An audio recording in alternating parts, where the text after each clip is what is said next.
দৰ্শকসকল নমস্কাৰ। আজি আমি মাঘৰ বিহুৰ বাবে আপোনালোকক শুভেচ্ছা জনালোঁ আৰু উৰুকাৰ নিশাৰ বাবে শুভেচ্ছা জনালোঁ। আমি বৰা চাউলৰ পিঠাগুড়িৰ পিঠা বনাম আৰু ইয়াৰ মিক্সিত খুন্দিম। আৰু বহুত মানুহে ভয় কৰে যে মিক্সিত পিঠাগুড়ি খুন্দিলে পিঠা নুঠে বুলি, কিন্তু এইটো সঁচা নহয়।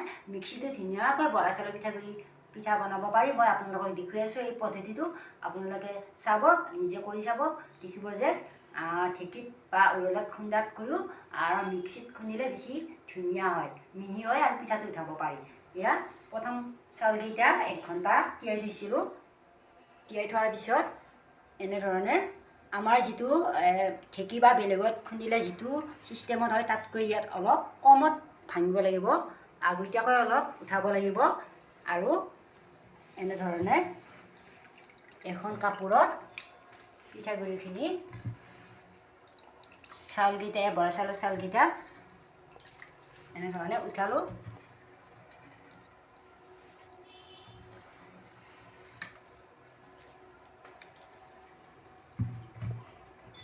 এতিয়া ইয়াক চেপি দিম।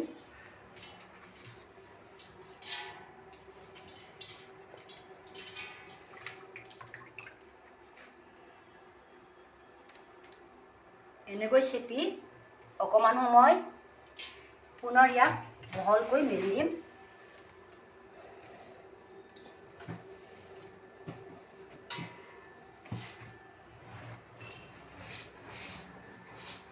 প্ৰয়োজন হ'লে এখন কাপোৰ আকৌ চেঞ্জ কৰি বা সলাই দিব পাৰি, তেতিয়া সোনকালে খুন্দিব পৰা হ'ব, ৰখিব নালাগে।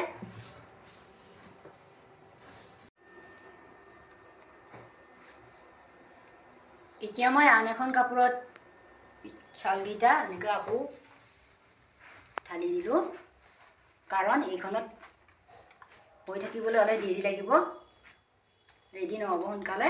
সেইকাৰণে এবাৰ সম্পূৰ্ণ শুকান এখন গামোচাত দিছোঁ আৰু ইয়াক চেপি দিম। এইদৰে কৰিলে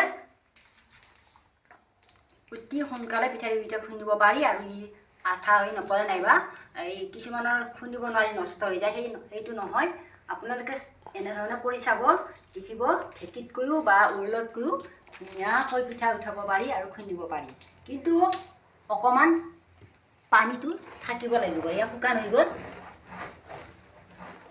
এয়া অতি সোনকালে শুকান হৈ গ'ল আৰু ইয়াক খুন্দিব পৰা হৈ গ'ল। মই আপোনালোকক মিক্সিত ভৰাই দেখুৱাই দিম খুন্দি। এখন কাপোৰত হ'লে পানী থাকিল হয়, এতিয়া পানী নাই, শুকান কটনৰ কাপোৰত দিয়াৰ কাৰণে পানীটো নোহোৱা হৈ গ'ল, খুন্দিব পৰা হ'ল। এয়া চাওক কি ধুনীয়াকৈ গুড়া হৈ গ'ল ইমান সোনকালে। আৰু এতিয়া মই চালিম।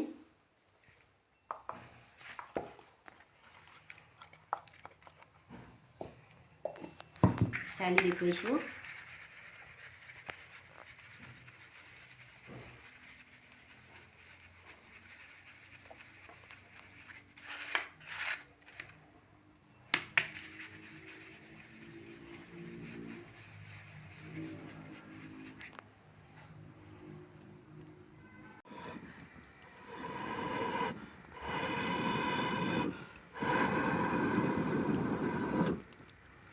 মই কেৰাহীত পিঠা বনাইছোঁ দেই, আপোনালোকে আকৌ নাহাঁহিব, কাৰণ এই কেৰাহীটো অতি মৰমৰ আৰু বছৰে বছৰে পিঠা বনাওঁ। বহুত পিঠা বনাব পাৰি, কোনো কাৰণত পিঠা ভাঙি নাযায়। আৰু ইয়াৰ জুই ফুকাই ফুকাই চুঙাৰে এনেধৰণে পিঠাবোৰ বনাই আছোঁ।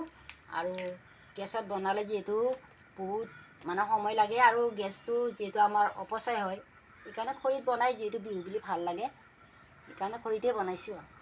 আপোনালোকক ক'বলৈ গ'লে মনটো আচলতে বহুতেই বেয়া। এয়া জুবিনৰ গীত শুনি মই শাল বওঁ, জুবিনৰ গীত শুনি আমি যিহেতু জুবিনৰ বিহু গীতেৰে বিহুবিলাক হয়।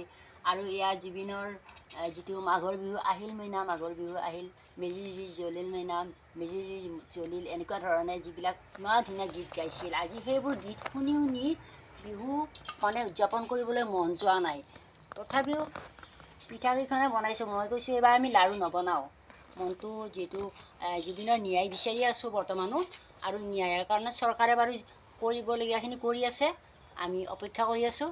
উচিত শাস্তি পাবৰ কাৰণে আজি মাঘৰ বিহুৰ পিঠা বনায়ো জুবিনৰ কথাই ভাবিছোঁ। জুবিন আমাৰ কিমান মৰমৰ আছিল, কিমান প্ৰাণৰ আছিল।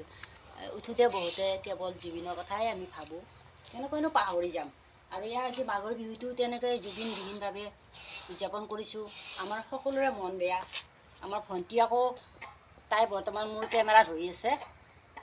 মানে তাই জুবিনৰ লগত গৈ বহুত বেছিকৈ তাতে গৈয়ে আছিল, বহি আছিল, বিভিন্ন প্ৰগ্ৰেম বনাইছিল জুবিনৰ লগত কিবা কিবি কৰিম বুলি। আমাৰ মনৰ আশাবোৰ মনতে থাকি গ'ল, সেইবাবে বেছি দুখ লাগে মনটো। আপোনালোকেও এবাৰ নিশ্চয় জুবিনৰ কথা আজি সকলোৱে মনত পৰিছে। জুবিনৰ গীতেৰে আমি কেনেকৈনো মাঘৰ বিহু উদযাপন কৰোঁ। মনবোৰ বেয়া, তথাপিতো বছৰেকীয়া যিটো আমাৰ ৰীতি নীতি সেইটো বজাই ৰাখিবৰ কাৰণে এইখিনি পিঠা বনাইছোঁ। পিঠা বাদে আৰু লাড়ু এইবোৰ নবনাওঁ। এয়া পিঠা আমি কেৰাহীতে বনাইছোঁ। এইটো কেৰাহীত পিঠা বনাবলৈ ভাল হয় আৰু সোনকালে হয়। এয়া যে বাঁহৰ ষ্টিকবিলাক বনাই লৈছোঁ, তাত পিঠাবোৰ উঠাই থৈ দিছোঁ আৰু কিছু সময় পিছত নিজে নিজে বৰ ধুনীয়া মচমচীয়া হয় আৰু বেছি দিনলৈকে থাকে। আপোনালোকে এনেকৈ বনাই থ'ব পাৰিব। যদি কেৰাহীত বনায় তেতিয়াহ'লে থ'বলৈ সুবিধা হয়, কাৰণ কেৰাহীটো যিহেতু ডিপ হয় এইখিনি, সেইকাৰণে এয়া দেখিছেনে কিমান ওখৰ আছে। পিঠাবোৰ মই দেখুৱাই দিছোঁ এখন, ধুনীয়া মচমচীয়া হয় এয়া। আপোনালোকে আজিৰ পৰা আৰু মিক্সিত বৰা চাউলৰ পিঠাগুড়ি খুন্দিবলৈ ভয় নকৰিব। এই পদ্ধতিটো ফ'ল' কৰক। এয়া মোৰ দৰে আপোনালোকে শ পিঠা ধুনীয়াকৈ উঠাব পাৰিব। কোনো ধৰণৰ কমপ্লেইন আপোনালোকে নাপাব। আমাৰ ঢেঁকী আছে, কিন্তু মই আপোনালোকৰ বাবে এয়া পিঠাগুড়ি মিক্সিত খুন্দাৰ কাৰণে দেখুৱাইছোঁ। এইকাৰণে যে সকলোৰে ঘৰত যিহেতু ঢেঁকী নাথাকে বা সহজতে নাপায়, আৰু মিক্সিটো যিহেতু সকলোৰে ঘৰত থাকে, গতিকে আপোনালোকে এইবাৰৰ পৰা ধুনীয়াকৈ মিক্সিত পিঠাগুড়ি খুন্দিবলৈ পাৰিব। আৰু মোৰ ভিডিঅ'টো চাই আপোনালোকে কেনে পালে লাইক শ্বেয়াৰ আৰু কমেণ্ট কৰিবলৈ নাপাহৰিব। লগতে মোৰ চেনেলটো আপোনালোকে যাতে ছাবস্ক্ৰাইব কৰি থৈ দিয়ে।